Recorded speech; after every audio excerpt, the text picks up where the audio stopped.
오는 2016년부터는 300인 이상 기업은 의무적으로 퇴직연금에 가입해야 하고 2022년부터는 모든 기업의 퇴직연금 가입이 의무화됩니다. 내가 받게 될 퇴직금 어떻게 관리해야 하는지 고민되는 분도 계실 텐데요.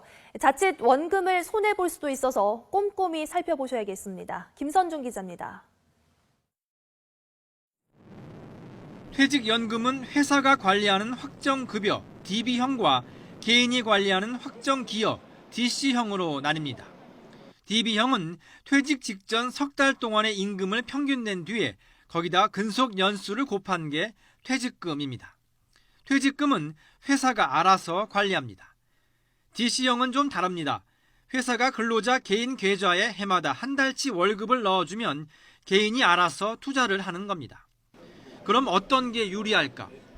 기준은 임금이 해마다 얼마나 오르냐에 달렸습니다.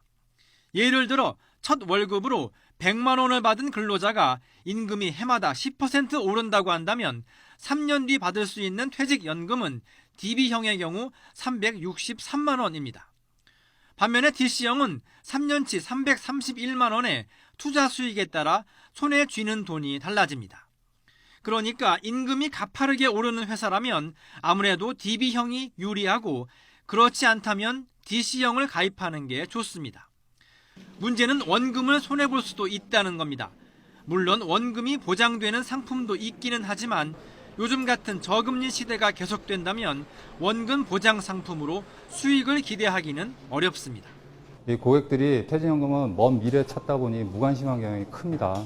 그것들로 인해서 여러 가지 손실이 발생하더라도 그분을 챙기지 못하는데 따라서 사업자들의 사후관리 역량이 얼마나 뛰어난지 구체적으로 나한테 어떻게 사후관리를 해줄 수 있는지. 기업들도 부담이 적지 않습니다. 당장 중소기업들의 경우 조금 시차가 있다고 해도 비용이 늘어날 수밖에 없습니다. 기업 외부에 퇴직금을 쌓아야 하기 때문에 당장 일시적으로 부담이 커질 수밖에 없습니다. 특히 영세 중소기업 같은 경우에는 부담이 클 수밖에 없기 때문에 이것을 지원하는 대책이 병행이 되어야 되는 것이죠. 이에 따라 퇴직연금 확대에 따른 부작용과 논란을 얼마나 최소화할 수 있을지가 최대 변수일 것으로 보입니다. YTN 김선중입니다.